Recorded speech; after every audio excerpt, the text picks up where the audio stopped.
الحمد لله رب العالمين والعاقبة للمتقين والصلاة والسلام على أشرف الأنبياء والمرسلين وعلى عباد الله الصالحين و اما بعد.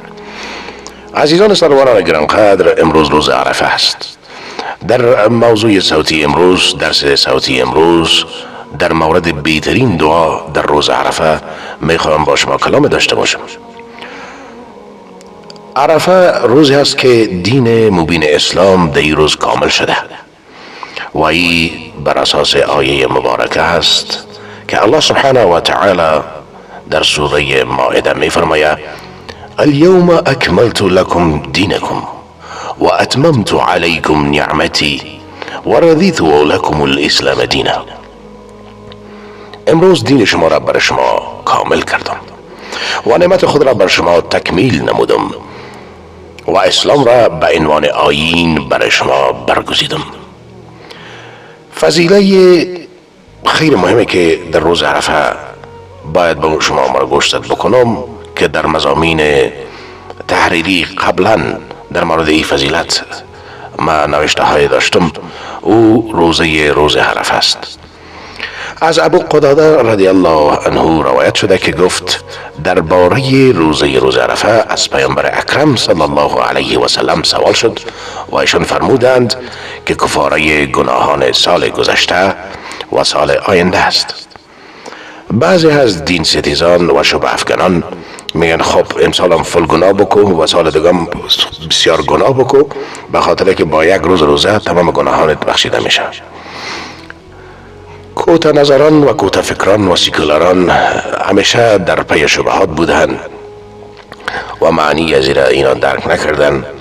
از خاطر ما برای شما عزیزان سروار میخوایم که این حدیث مبارک هم شرح بکنم و در ضمن از این دعایی که امروز ما شما باید به او متوسل شویم و او را همیشه وارد زبان بکنیم در تمامی روز عرفه، او را هم برای شما انشاءالله پیشکش میکنم.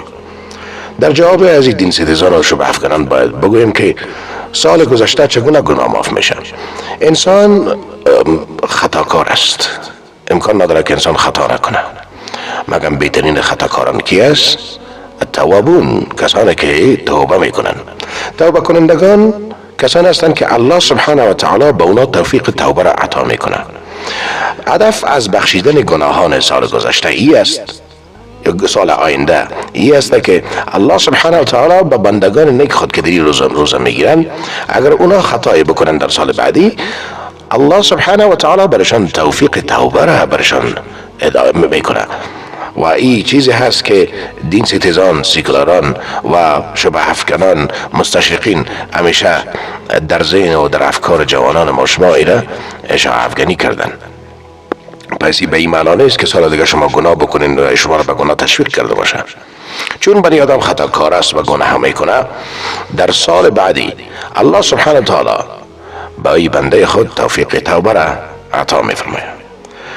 همچنین پیرامون این روز رسول مبارک صلی الله علیه و سلم میفرماید که روز عرفه روزی است که الله سبحانه و تعالی بیشترین بندگان را از جهنم آزاد میکنه و در این روز با رحمتش بیشتر از روزهای دیگه به بندگانش نزدیک میشه و با وسیله او به ملائکه مباهات میکنه.